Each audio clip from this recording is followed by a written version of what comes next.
welcome to episode 54 of the People's History of Ideas podcast. Last episode, we discussed the difficult situation faced by the peasant movement and the Communist Party in the territory controlled by the Wuhan-based government of the Guomindang left. While the best elements of the National Revolutionary Army went on ahead to push the northern expedition forward in Henan province, many of the forces left in the rear turned on the government, or at least on the peasant movement, and began slaughtering peasants. Meanwhile, the unwillingness or inability of the government in Wuhan to do anything about a situation in which thousands of peasants were being murdered increasingly brought to a head the crisis of the United Front. Could communists continue to support and participate in the government if it was slaughtering the communists' mass base? And what need did the nationalists have of the communists anyways, now that the regime had turned sharply against the mass movements which the nationalist revolution had engendered? We ended last episode with the representative from the Communist International, M.N. Roy, having shown a telegram to the leader of the Wuhan government, Wang Jingwei. The telegram contained orders from Stalin to the Chinese Communist Party, calling on the communists to build up their own independent army, while pushing aside most of the leaders of the government and the current army, all while pushing for more land seizures by the peasant movement in the countryside. While these orders could not really be implemented in any immediate way, Roy used the telegram to threaten Wang Jingwei to try to force him to take a more progressive stand.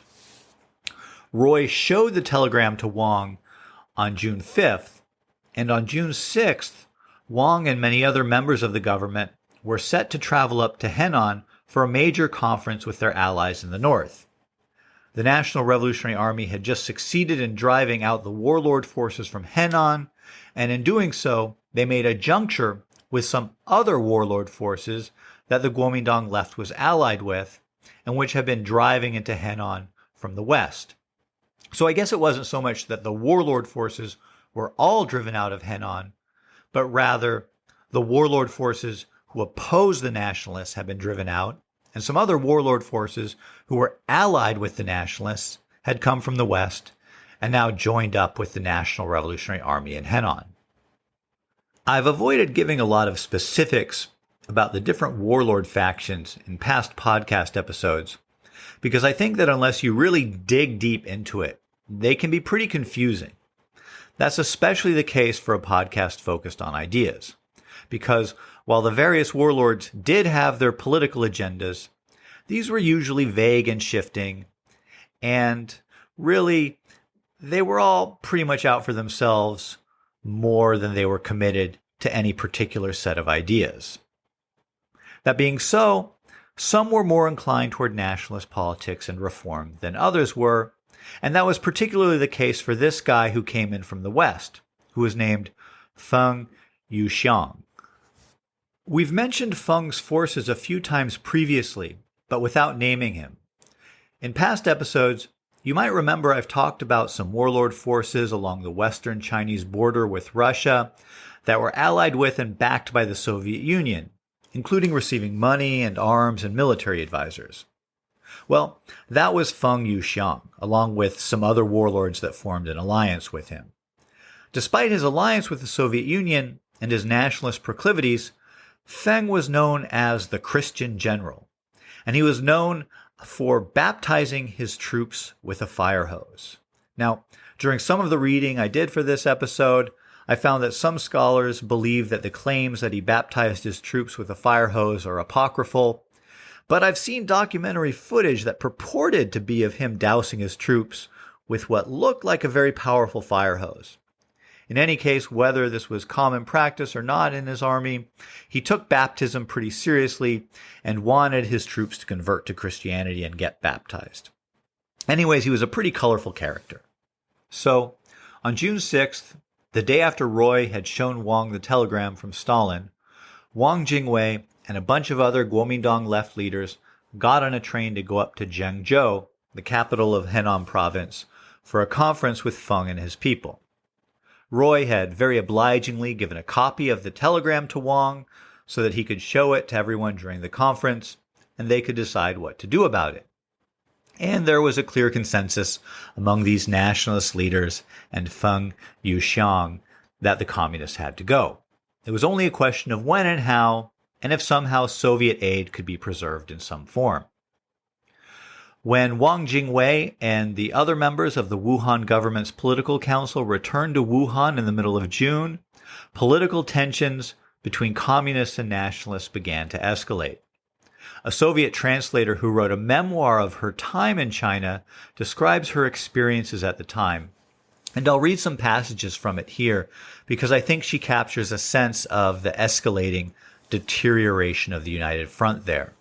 Quote, I was in Hankou, which is the northwestern part of the city of Wuhan, on June 16th, when the return of the troops from the Henan Front was being celebrated.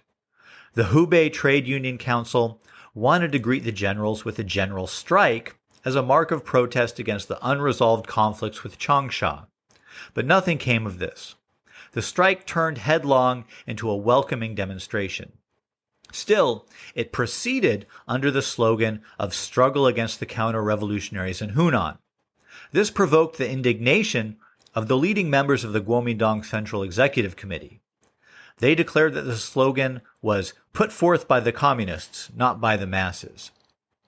An attempt was made to poison Blyukher at one of the banquets given in honor of the victorious return of the troops of the National Revolutionary from Henan. If you'll recall from past episodes, Blyukher is the sort of general and military genius who was the head of the military mission of the Soviet Union to aid the Guomindang. Blyukher took sick and recovered, but one of the accompanying advisors, Zotov, was poisoned and died the following day. The doctor from the German missionary hospital at first indignantly diagnosed poisoning. However, on the following day, when he was asked to confirm this officially, he declared with embarrassment that he had evidently made a mistake. On June 20th, the Fourth All-China Congress of Trade Unions, the last legal congress of red trade unions in China during this period, began its work in Hankou. On June 23rd, the delegates took part in innumerable meetings on this, the second anniversary of the British imperialists' shooting of the demonstrators in Guangzhou, which listeners might remember from episode 30. And just then, in plain view of the delegates who had come from every province of China, the workers' militia in Hankou was disarmed. As soon as the workers' militia had been disarmed, soldiers occupied and partially pillaged the headquarters of the All-China Federation of Labor and the Hubei Trade Union Council. End quote.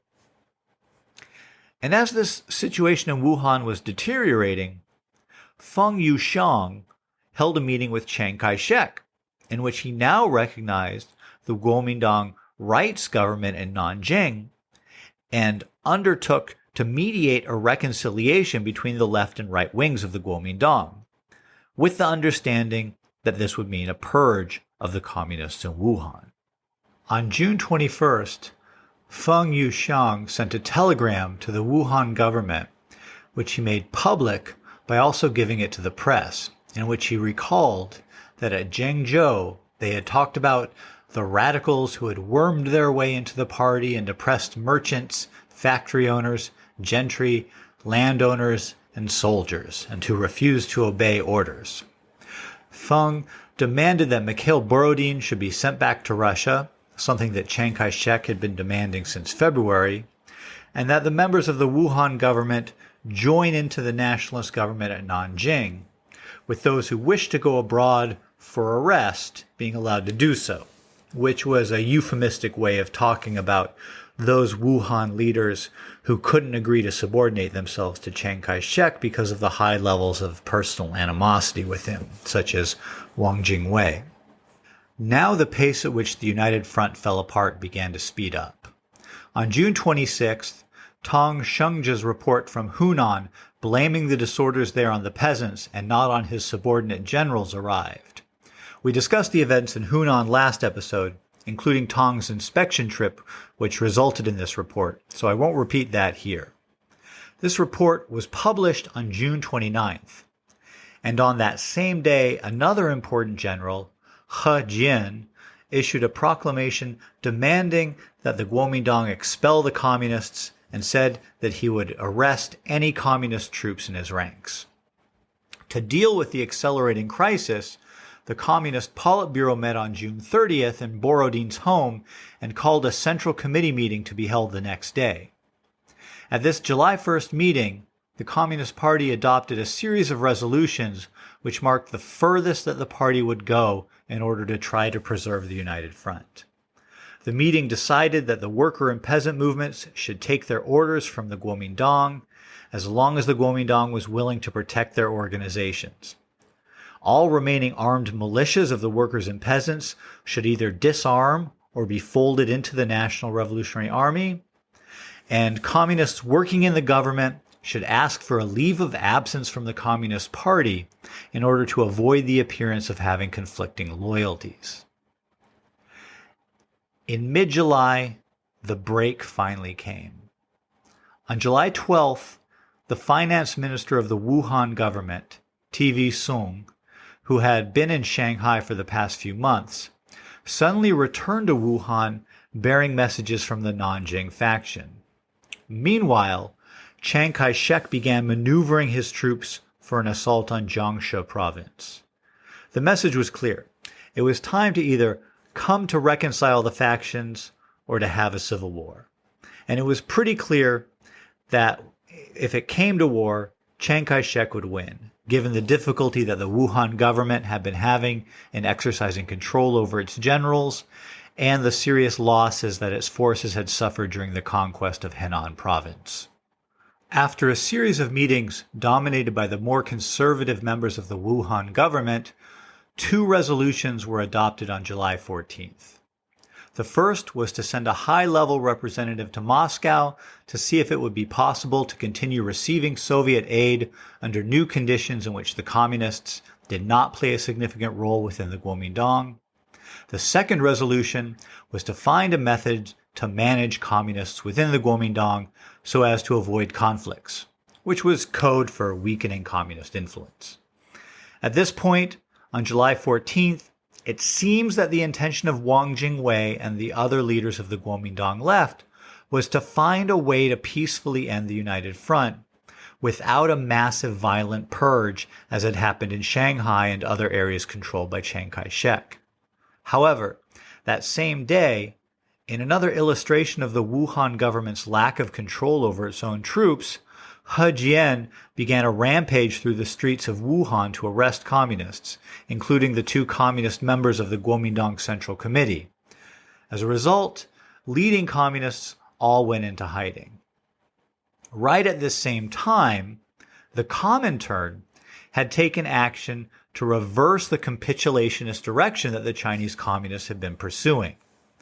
Just as TV Soong was arriving in Wuhan on July 12th, the Comintern pressured Chen Duxiu to resign as General Secretary of the Communist Party and replaced him with a 5-member temporary Politburo Standing Committee, which included 3 people that we've met before on this podcast, Zhou Enlai, Zhang Guotao, and Li San, all of whom will play a major role in future events.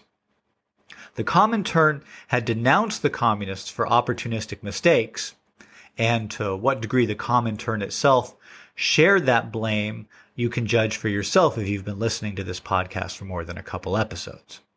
It had also ordered Borodin back to the Soviet Union and ordered the communists to leave the Wuhan government, although not to withdraw from membership in the Guomindang as an organization. On July 13th, the communists drafted a statement denouncing the Wuhan government for failing to protect the workers and peasants and for encouraging reaction.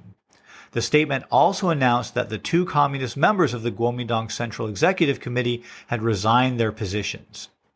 The statement was made public on July 16th.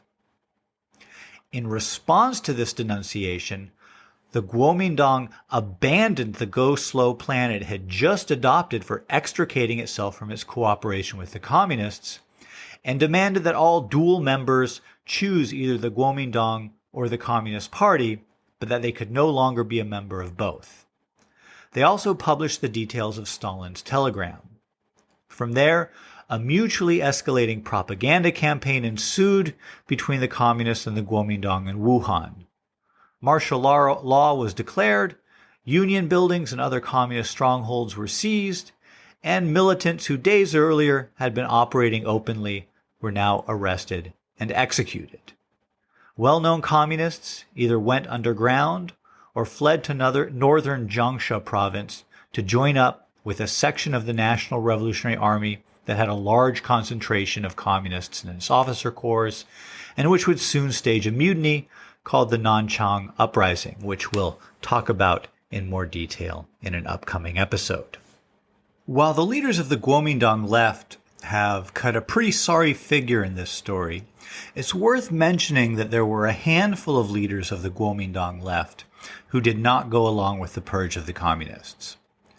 The most noteworthy of these were Sun Yat-sen's widow, Soong Ching-ling, Eugene Chen, the foreign minister, and Deng Yanda, head of the Guomindang Peasant Bureau, who had worked closely with Mao Zedong. All three soon made their way to the Soviet Union. Eugene Chen, in particular, helped Borodin and his family to make arrangements to safely leave China, which was a fairly complicated matter. Chiang Kai-shek was willing to let some Soviet citizens pass through his territory on their return home, and others, such as the old Comintern China hand Voitinsky, made part of the journey back through Shanghai clandestinely. But Chiang had put a price on Borodin's head, and so Borodin had to make a precarious overland journey northwest across China and Mongolia, accompanied by two of Eugene Chen's sons and the American communist journalist Anna Louise Strong, who chronicled the journey in her book, China's Millions. Many of the Soviet advisors and staff began to leave China already in June, the danger to them having been driven home by the poisoning of Blyukher and his code clerk Zotov. Borodin left on July 27th, with some of the last Soviet advisors leaving Wuhan. Wang Jingwei saw him off at the railway station and gave him a letter addressed to the comrades of the Central Politburo of the Communist Party of Soviet Russia. According to the historian Martin Wilbur, who's read the letter, it expressed the undying gratitude of the Chinese comrades for Borodin's brilliant achievements as advisor to the Guomindang. The letter also announced that the Guomindang hoped in the nearest future to send important comrades to Russia to discuss ways of uniting the two countries. Methods of cooperation between the Guomindang and the Chinese Communist Party still awaited instruction, but Wang professed confidence that Borodin could give a thorough account of the complexities of this matter. The letter closed with revolutionary greetings. When Borodin arrived in Zhengzhou, Feng Yuxiang greeted him and ordered that his party be protected along the rest of the train route, but also advised Borodin to get moving quickly. Feng later said that he had received a telegram from Wang Jingwei asking him to kill Borodin. Of course, when Borodin left Zhengzhou, he also picked up as companions the last of the Soviet advisors who were still posted to support Feng's army. At the end of the railway line, Borodin's party boarded 10 vehicles for a grueling trip across the Gobi Desert, through Mongolia and into Siberia, where they connected with the train line again and finally arrived in Moscow on October 6th. Borodin's wife had an even more harrowing journey out of China. She and a bunch of other Soviet citizens had been arrested back in February when a Soviet ship called the Pamyat Lenina, which means Lenin's memory, on which she was traveling on the Yangtze River, was captured by warlord troops. Everyone from the Pamyat Lenina was thrown in prison in Beijing and didn't see a judge until July 12th. In a twist, the Chinese judge took a bribe and fled to Japan, which had agreed to intervene to get the Russians out of China and which facilitated the bribery. The other Russians were quickly spirited out of China, but because she was the real prize, Fanny Borodin remained hidden away in the home of a reclusive Russian scholar in Beijing while the warlord forces searched for her, outraged that she had fallen out of their grasp. A bunch of fake news accounts were planted in the press about her arrivals in Vladivostok and then Moscow, so that the warlord authorities would relax their vigilance, and she was finally smuggled out of Beijing disguised as a nun at the end of August. Vasily Blyukher, the other leading Soviet figure, had a very different departure from China. After helping to plan the Nanchang uprising, the mutiny that I mentioned earlier and which took place on August 1st, he went to Shanghai to board a steamer. After being briefly detained and before leaving, he had a final farewell meeting with Chiang Kai-shek in early August. Chiang later described it as one of the most moving partings of my life, and he described Blyukher as very depressed. Chiang had greatly admired Blyukher and had benefited immensely from Blyukher's services during the military campaigns in Guangdong and then on the Northern Expedition. Now, as we're going to see, just because the United Front had ended and the Soviet Union had packed up its massive aid mission, which had supported the Guomindang since Borodin's arrival in Guangzhou at the end of 1923, which was back in episode 22, that doesn't mean that the Soviet Union is done playing a leading role in the Chinese Communist Party. As we will see, some Comintern agents remained in China, and we'll get to know some of them soon.